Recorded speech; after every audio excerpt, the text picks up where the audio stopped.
Well, thank you very much indeed. Can I start by welcoming those who are online, who'll be watching this, vast in numbers that I know, in anticipation. So welcome to all of you. Secondly, also, I just want to explain, in introducing Kemi to everybody here and then hearing her speak, I just want to say, first of all, something about the Centre for Social Justice. I set up the Centre for Social Justice originally because I was profoundly worried about the nature of how we saw benefits, welfare, and not people. And so the problem for us, as I saw it, was that we dealt always with the final point when somebody needed support, but we very rarely actually dealt with the problems that existed that led them into that situation at all. So the human being was left behind, and the end result of that failure became a big problem for all of us in government. And so we set it up on the basis of really 5 principles that we wanted to deal with in all of this. One was to deal with failed education, people that have had a real problem, never got a proper education, and therefore are below the jobs market. Family dysfunction and difficulty, which is often rife in many communities, and that will ensure that the next generation may well end up repeating those same problems. So dealing with that, getting to the root cause. The other was really also worklessness and dependency as a result, which again we'll be hearing more about today. And the final ones that often get forgotten were debt and then addictions. So those are the 5, what we call the 5 pathways to poverty, and how you measure what you do lies in changing lives. And that is what the Centre for Social Justice is about.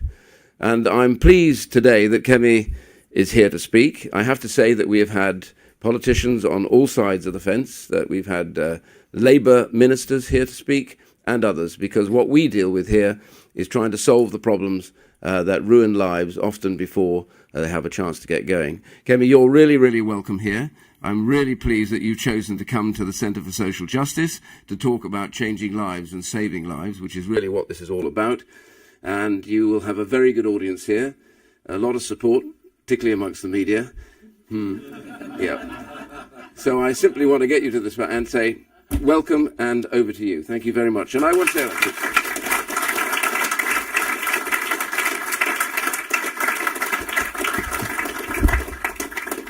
Ian, thank you for that wonderful introduction, and thank you, CSJ, for hosting me. I'm delighted to be here. We are becoming a welfare state with an economy attached. 28 million people in Britain are now working to pay the wages and benefits of 28 million others. The rider is as big as the horse. This isn't just about welfare, it's about politics too. We have a Labour government beholden to their left-wing MPs who choose not to fix this problem, and a Reform Party that cannot. This is a ticking time bomb, and with the exception of the Conservatives, the political class don't see it or refuse to acknowledge it.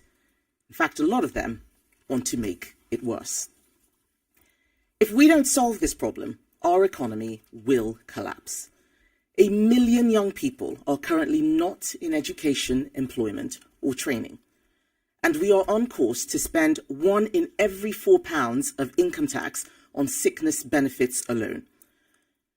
What began as a safety net for the most vulnerable has morphed into something completely different. The system is unsustainable, and this threatens all the good it was designed to do. Of course, the obvious question is, this is your system. How can you criticize what you've run for 14 years? It's a fair question. But the truth is, the problems in our welfare system now are not the ones we inherited. If you cast your mind back to 2010, we took over a benefit system that was a dysfunctional mess. Overlapping entitlements handed out by different parts of the state, it very often meant people were worse off in work. Unemployment was 8%. There were queues outside job centres. People up and down the country got up and went to work, while next door, their neighbours' curtains were drawn until noon. So it was against this backdrop that Ian Duncan Smith set up the Centre for Social Justice back in 2004. People in this room will remember Breakdown Britain, the forensic diagnosis of how welfare dependency was hollowing out families, communities, and lives. This hard work, done while we were in opposition, meant that when we took office, we could deliver the biggest reform of our welfare system in its history. Universal credit was a massively ambitious plan to simplify benefits. It made sure that work always paid. We brought the welfare bill down year after year and got people into work. 800 jobs were created for every day that we were in office, and that matters because work gives people purpose, stability, connection. It changes the lives of entire families. And when Conservatives left office, we had halved unemployment. Before COVID, we had the lowest number of workless households since records began. And this is important because a child that grows up in a workless household is likely to underachieve at school. Worklessness and dependency are passed down through families. The problem is that as we came out of the pandemic, we started to see a new phenomenon. We now live in a country where 1 in 4 people self-report as disabled. People are receiving disability benefits for having tennis elbow. I know some may disagree with me, but I do not believe that 1 in 4 of us can be considered disabled without the term losing all meaning. And in this new age of diagnoses and self-certification, our sickness benefit system cannot cope. And we are now spending more on sickness benefits than we do on defence. Conservatives brought in the household benefit cap to stop worklessness paying more than wages. But new research from the CSJ has found that under Labour, people receiving sickness benefits could now get £2,500 more a year than a minimum wage worker.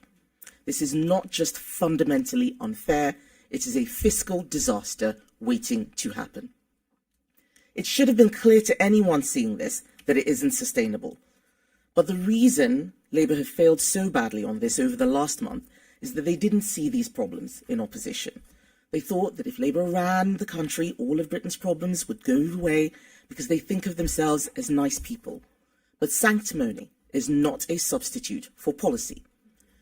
So when they came into office, they didn't have their version of Breakdown Britain. They had no plan and were completely unprepared for government. They didn't have a Universal Credit 2.0. They didn't tell their backbenchers that they needed to cut welfare.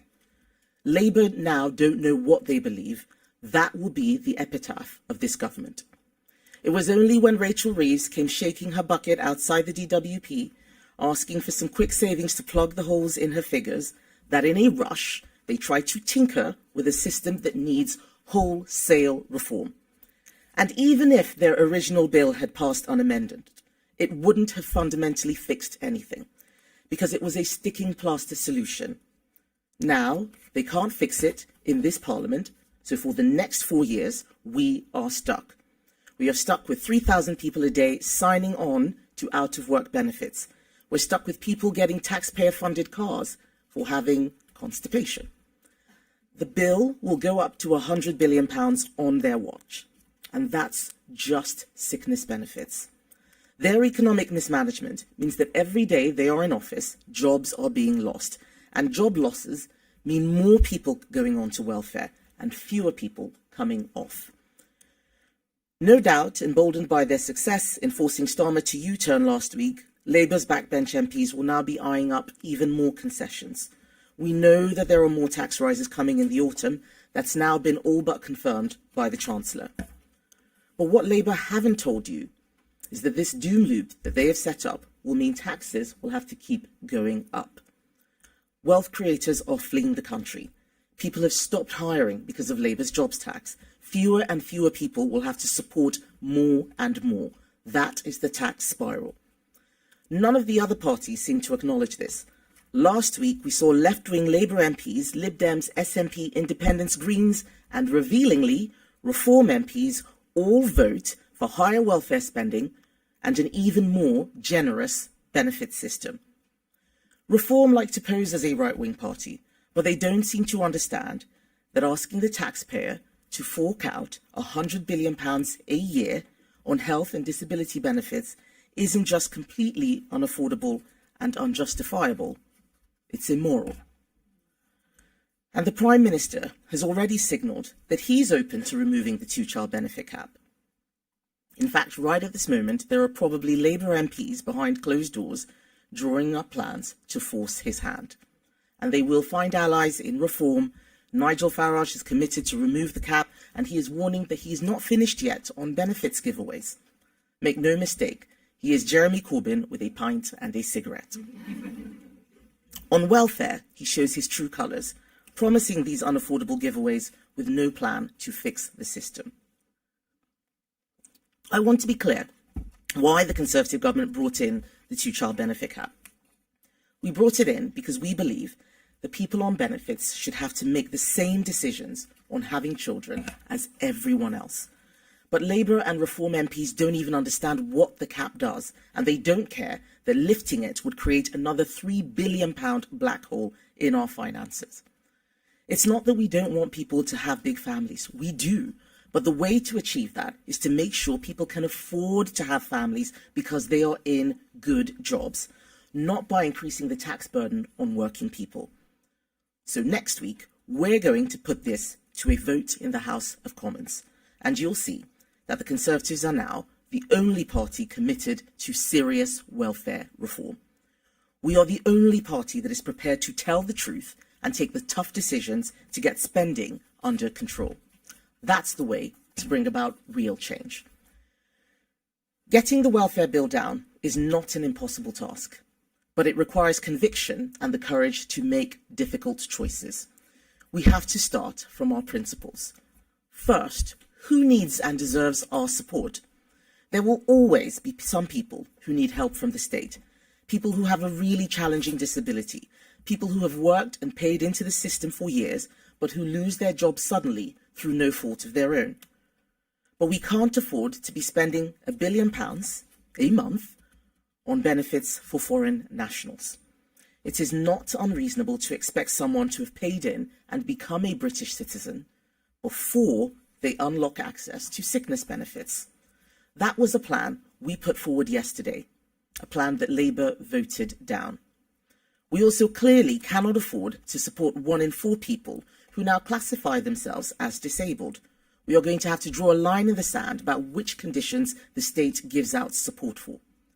Food intolerances are a medical fact, but they're not something we should be handing out new cars for. This is not a joke, this actually happens.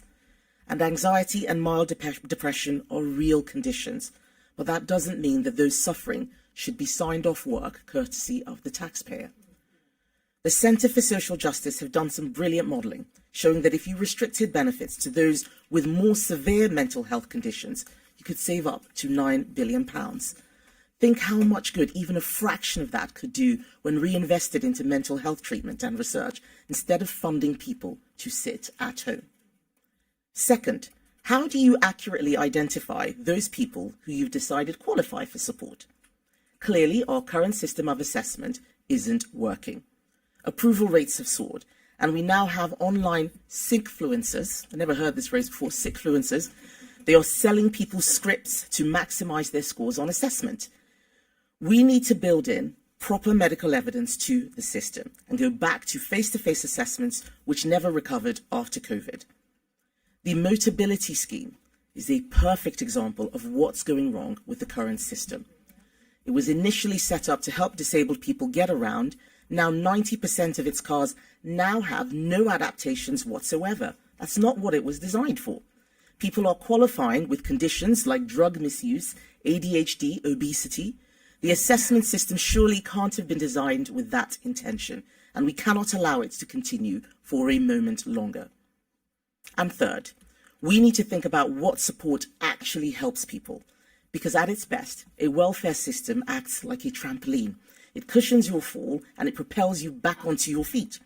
It should not act like a giant net that engulfs you and makes it almost impossible to climb out. Up and down the country, people with really challenging health conditions do extraordinary things. They go to work, they raise families, they set up businesses. So we need to ask, why are some people able to do that, but not others? What skills and support do they need? Giving someone, for example, 8 weeks of retraining and physiotherapy and getting them back into work is a better solution for everyone than allowing them to languish on benefits. And doing that before they fall out of the workforce is even better. We live in a totally different world from the one that we did 30 years ago. Even people who are housebound can now contribute and make use of their talent. We should be aiming for everybody to support themselves as far as they are able, while providing support for those who cannot. But to do this, we will have to win arguments. Arguments that too many in politics have forgotten how to make. Like a life of work being better than one dependent on the state. Not just better for society, although we believe that too, but actually better for the soul. That it feels better to contribute and enjoy the freedom that comes with paying your own way. Too many young people are growing up not knowing that. They think that a life on benefits is an alternative to working. They think that isolating themselves at home is okay because starting a job feels daunting. We have to show them a better way. We need to win the argument that an ever more generous welfare budget isn't kind, it's cruel. It locks people out of opportunity. It puts support for those who genuinely need it at risk. Every other party thinks the public want more welfare, but I think people have more common sense than that. I think that they can see the damage it's doing to our country. Britain needs politicians who will tell the truth about the challenges facing the country. That's the only way to get the real change we need. We need to win the argument that personal responsibility matters, that if you can support yourself, you should, that if you want a better phone or a new car or a bigger house, you need to earn that. You should not expect someone else working hard to pay for yours as well as theirs. And we need to bring back the idea of saving for a rainy day. That's almost lost now. If you think that the state is going to bail you out every time, why would you make sacrifices? Why would you put money away, especially if Rachel Reeves is coming for your savings, your pension, or your family home? And finally, we need to win the argument that the state shouldn't be the first place you go for support, because the state can never do better than what families and communities should do. It is no wonder that our welfare bill is rising in an age when family structures are fraying and the number of people volunteering has fallen off a cliff. We should be backing the makers, rewarding the people getting up every morning, working hard to build our country. This is about getting the welfare bill down, but it's also about what we believe the good life looks like. Freedom, security, optimism. Only the Conservatives will stand up for these values and unlock the talent, dignity, and purpose of millions left behind.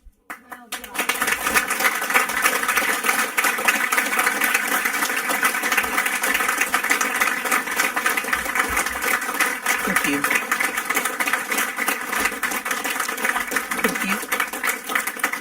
Thank you. I'd like to move on to the media Q&A. And first up is Car Dinen from ITV. Thank you very much. You've just criticised the smaller opposition parties for the way that they voted last week. Didn't you vote the same way? I was talking about the reasoned amendment. We voted against the bill, but the reasoned amendment was actually for more benefits. They did the same thing yesterday, actually. We had amendments to tighten up the welfare system, and they were voting against that. They want more benefits. We are the only party. That is serious about Britain living within its means and getting that welfare budget down. Rob Powell from Sky. Thank you. You've argued today that the country is at risk of becoming a welfare state with an economy attached.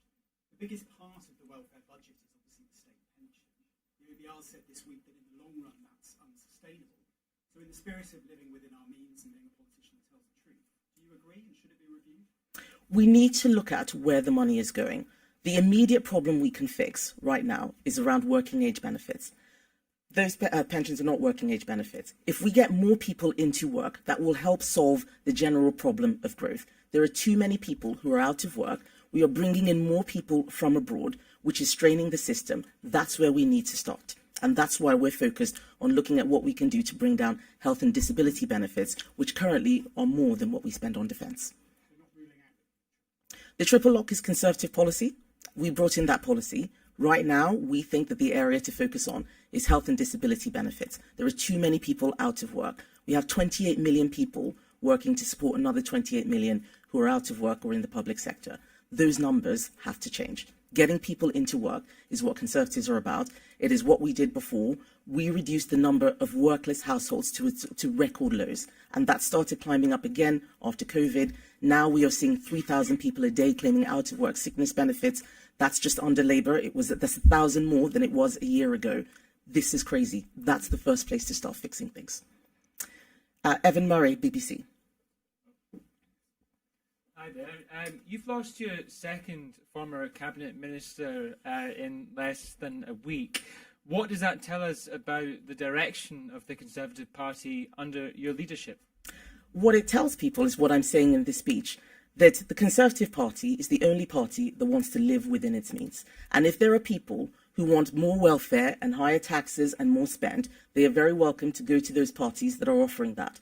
But we are the Conservative Party, and if there are people who are not Conservatives, people who have probably been holding us back for a long time, then they should go to other parties that fit in with their values. We are a party of living within our means.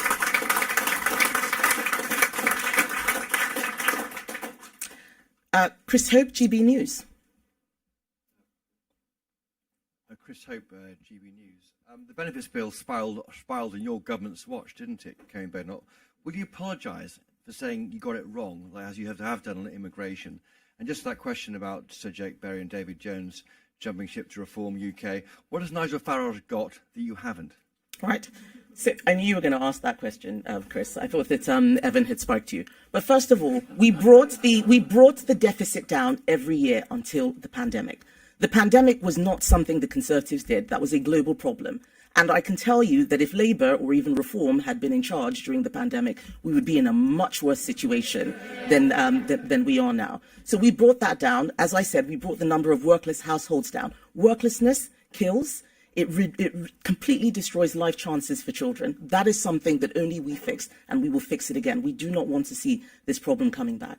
And on the point about David Jones, who actually, I remember you reporting that he joined in January. What's interesting, whether he defected in January, what's interesting is that they're having to restate the story again.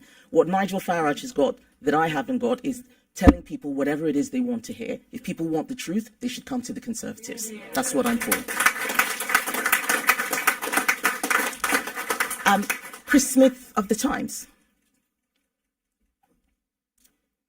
Thank you. You talk about being unsustainable. 1 in 4 people class themselves disabled. You could also say, you know, what 1 in 10 working age people are claiming sickness benefits. Where do you draw the line? What conditions shouldn't we be giving for? How many of those people actually should be qualifying under a reasonable system? And just on Sir Jake Berry, is it a worry for you that sort of ambitious people on the right think reform is the place to go if they want to get on? So on the benefits, we need to look at what the system was designed for and what we can afford. That's where we need to start from. Otherwise, we're going to bankrupt ourselves. And it does not make sense. The tennis elbow gets you benefits. The constipation or acne gets you benefits. Let's start from there. And the big thing we can do is go back to in-person assessments. That's what changed during COVID. We had remote assessments, but that has allowed a lot of people to exploit the system. That's what those sickfluencers are doing, telling people what to say. You ring up, you tell them you're too anxious to get your assessment, and then you will immediately, without any medical evidence at all, get benefits. That's where we need to crack down on. If we can solve those problems first and get more people back into work, we're going to see outsized benefits from the tax take, from less burdens on the state. That's really where we need to start from.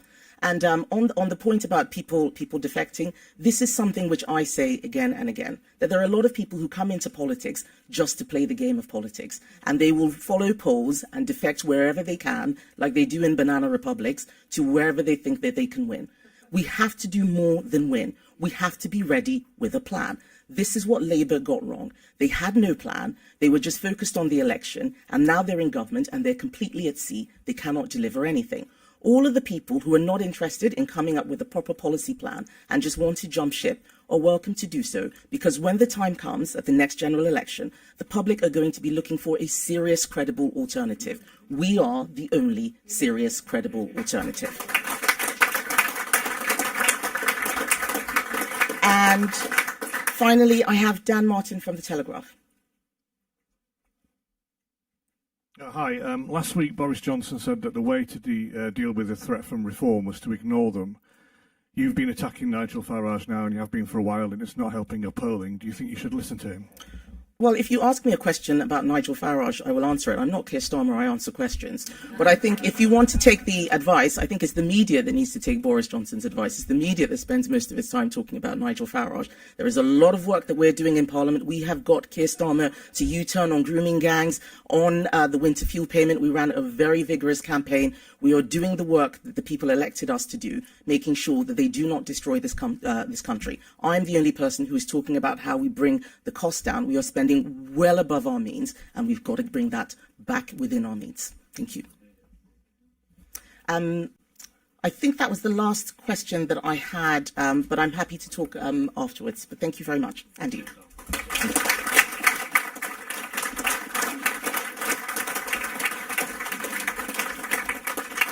Okay, we're just going to shift the chairs around. We're going to have a little bit of a poor man's Parkinson's interview with you here now and open up for questions. So give us 2 minutes and we'll change the chairs around. Thank you.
Right, everyone, I think we're going to, after a short commercial break, we're going to crack on. I'm Andy Cook, Chief Executive here. We've got about 20 minutes so we can ask Kemi a few questions. There has been a lot of talk about constipation here, and it's red hot. Just a public service announcement, the toilets are just around there, so if anyone needs it.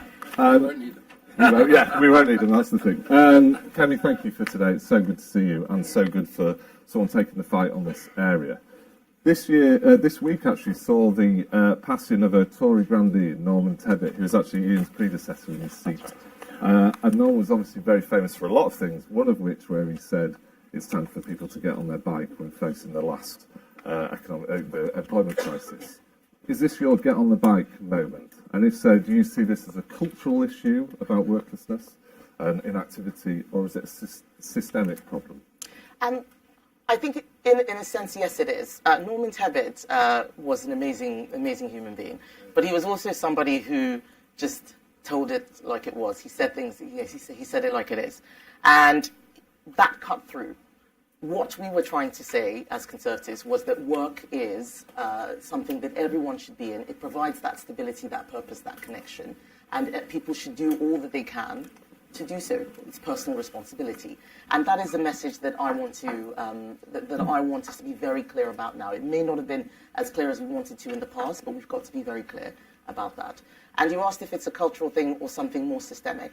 I think that our economic and our cultural issues are intertwined. They can't be separated, and we've got to deal with both of them at the same time.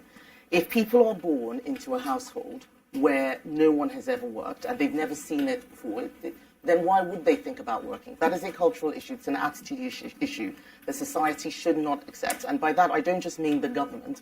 I mean all of society. It's neighbours, it's schools, it's families, the wider community, as well as government. That we need to make sure that we have that work ethic. People used to call it the Protestant work ethic, but that work ethic that you need to go out get a job, look after yourself and look after your family, that should be the default position. And it is only when you cannot do that that you are out of work, not because you choose not to or you don't want to. Very good, thank you. One more question from me, and then if people have their questions ready.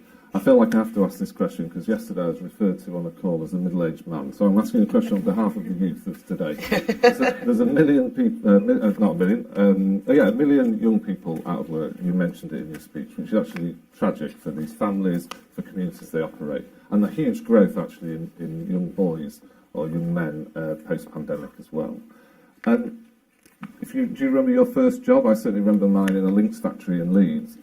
What do you think is going wrong there? Why do you think there's such an issue in that way, and how do we solve that area? So, yes, my first job, as I'm sure many people in this room will know, was working at Wasn't a toolmaker, was it? No, it was not a tool. I was not a toolmaker. Yeah. No, I was flipping burgers. I tried everywhere else. I was 16, and I needed to work because I wasn't living with my family. I needed to work just to live. I applied everywhere, Argos, lots of shops, but only McDonald's would take me. But I'm very grateful for that experience. I learned a lot, and I met a lot of people who I probably would not have ever come into contact with. Much older people who are retired, just people from very different backgrounds. And that's one of the things that work does. It does connect you to people, across the community. But to your point about why is it that more people are going out of work, I think some of it is that cultural element. This belief that, well, maybe we don't need to work, everything's fine. It's one of the reasons why I worry about policies like a universal basic income, because it disconnects people from just accepting work as a default. I think that the cost of employment has really gone up. So the jobs tax, national insurance, employers' NI is creating a problem. Employers all over, I've been traveling all around the country doing town halls, they tell me that these changes have meant that it's the minimum wage workers and the youngest people who are suffering the most. Apprenticeships are disappearing. You cannot, if you want to fix the economy, go after the people who create jobs. It's the worst place to start. And I think that is having a particular effect on youth unemployment in a way that we never used to have before. That was a problem that Italy and Southern European countries had. We had many young people from there coming here to find work. We are now recreating that problem. That needs to be fixed. And I think there are other subsidiary or secondary, I should say, problems. The courses that graduates are doing, we've seen research that people are taking courses that don't actually help them into the workplace, and they come out with a lot of student debt. The issue around mental health conditions and people just being afraid or daunted by going out there.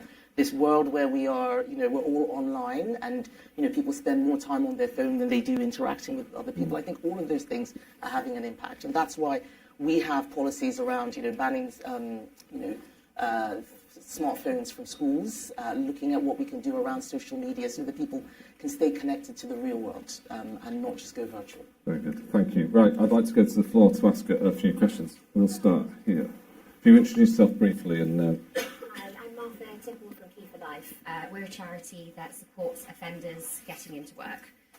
Because we know the number one thing that causes them to reoffend is when they're out of work and out of stability, which obviously leads to them being on benefits longer, and also if they reoffend, a further impact to our economy. The biggest challenge we have, though, is corporate Britain is not accepting these guys into work. How can we change that? What can we do to make these big corporations open their doors to this vast population of men and women? So I think this is an excellent question. We need to make sure that there is a way for people to be rehabilitated, and work is one of those. Things.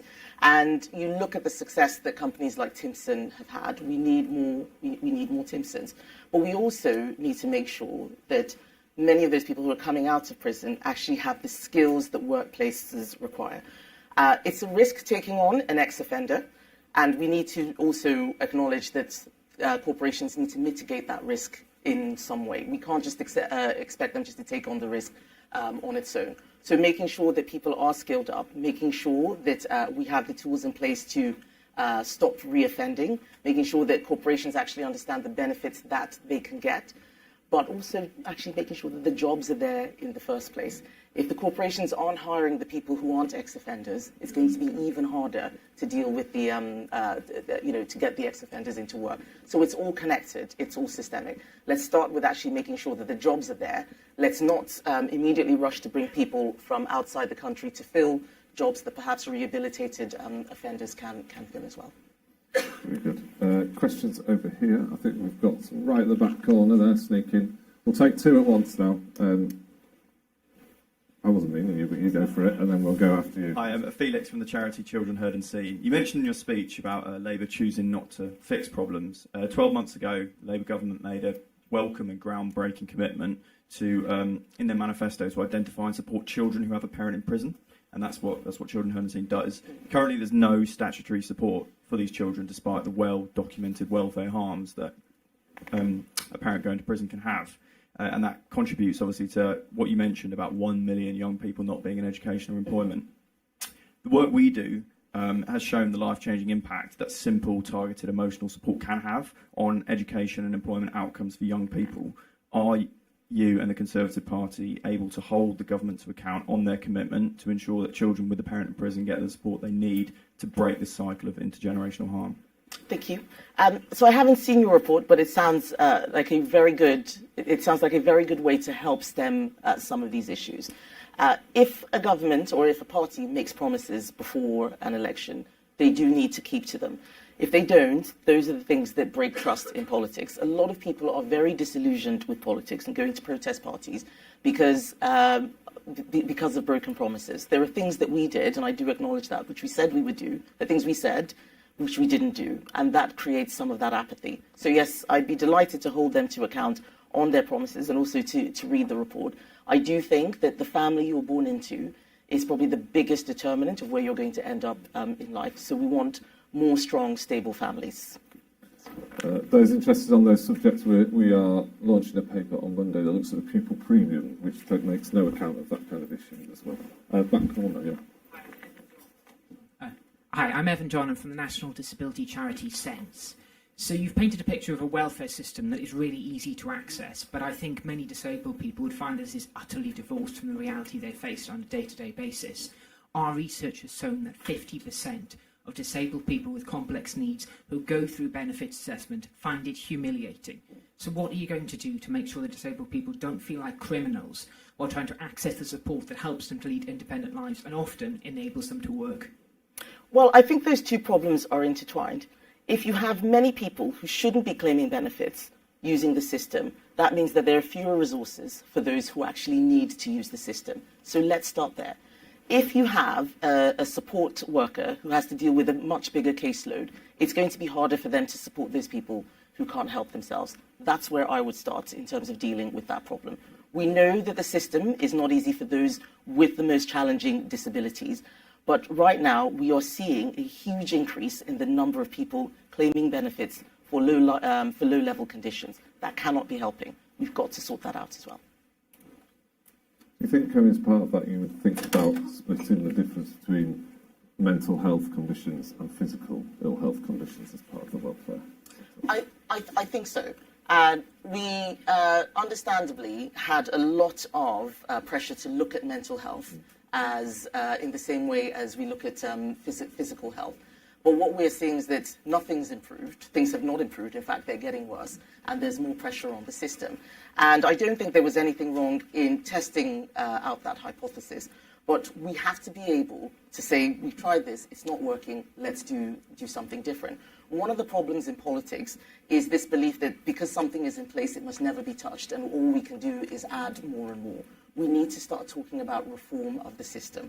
The problems we have in 2025 are very different from the problems we saw and fixed between 2010 and 2019. So what we're going to do with our time in opposition is actually have this policy renewal program where we're looking at everything fresh. We're not trying to recreate the past or go back to what used to be. We need to start focusing on the future. There are many other parties who think that they can go back to what used to be. That's never happened before. We've got to start talking about what young people can have for the future. How do we deal with the future of work when AI is coming? There was a really great op-ed by James Cannabisorium in the Times today that AI, it can do to what we call white-collar jobs, what a lot of the information age did to blue-collar jobs. We've got to fix that. We cannot have a situation where fewer and fewer people are in work and making the money and getting the benefits, and a larger cohort of people are unable to access work. And that's one of the things that our policy renewal programme will be looking at. Thank you. Further questions? There's a hand right at the back there, sorry. Hello, I'm Anne Fennell from Mothers at Home Matter. Nearly half of all families are on universal credit, and these are working families. And this is mainly because our tax system doesn't support the family in any way. There is no acknowledgement of any dependence on an income. So it's better to be on two lower incomes and claim credit, and it's better in some cases to be apart than to be together. And you talked about stable families. How will the Conservatives address this and support families, and particularly at a time when some women want to take time away to look after their families, but it's become so difficult because of our tax system and because there's no support? I think that the last point you've made, that because of the tax system, is quite right. And the tax system creates lots of perverse outcomes. We do need to look at that. I think we've tried looking at policies to help people stay together, looking at marriage taxes, but they've never really made a huge impact in terms of solving this problem. And this is why I say it is both economic and cultural as well. Making sure that people go into relationships with the intention to stay there for long periods of time and not assuming that the state will fix whatever goes wrong will help. Making sure, for example, that childcare is not as ridiculously expensive as it is. Nursery fees are now about £24,000 a year. I was so grateful when my 5-year-old left nursery because I suddenly felt so much wealthier than I had been before. It's very expensive, even with the support that we brought in, 30 hours free childcare. This was a Conservative policy. We need to look again at how we encourage more providers to spring up. That will help those women who do want to go into the workplace. It'll make it cheaper for those who just want to use it for a shorter period of time. But I think we need to look beyond the tax system as well. And this is an area where I think, just as an entire political class, we have got rusty at talking about family. Everybody feels that they don't want to moralize, they don't want to be judgmental, we don't want to criticize lifestyles, we don't want to criticize people's personal choices, but we can see things that are going wrong. And we need to create a space for us to have honest conversations about how certain choices can leave people in much worse situations than if they had done something differently. And I think all of that has to be looked at in the round. Very good. We've got time for one more question I'm hearing in my ear, okay, from the back. Anyone want to go for the final question? If not, I've got one. Matthew at the back. Yeah, one of the main gateways, it seems to me, in terms of entrance into the welfare space is through GPs. The CSJ recently did some polling that suggested 83% of GPs think that medical health, in particular, is being over-medicalised. I wondered, one, whether you would agree with them. It feels to me, in terms of some of the comments about less serious mental health situations are being over-medicalised. And the second part of that question is, do you think GPs are best placed to be those gateways in terms of fit notes and things like that? There's a big shout there on this side of the room. I'm not in a position to make that judgment. I don't know enough about how GPs work to be able to say so. But I think if GPs are saying that there is over-medicalisation taking place, then we should listen to them. They will know what they are talking about. Something clearly is happening where we're just seeing a huge increase in demand for so many sort of levels of support, and we can't afford it. So we have to structure our economy and our safety net, our welfare system, according to our means. And we are willing, as Conservative Party, to look at every potential solution in order to bring those costs down and make sure people have the right support, but also that those who are in the system who shouldn't be are taken out. That is where our growth will come from. That will help solve our productivity problem. We have a productivity problem in the UK compared to many other countries. We need to look at getting lots of people who are off work back into work, and many things after that will fix themselves. Well, thank you, Kemi. On behalf of everyone that's round the applause, thank you so much for doing this.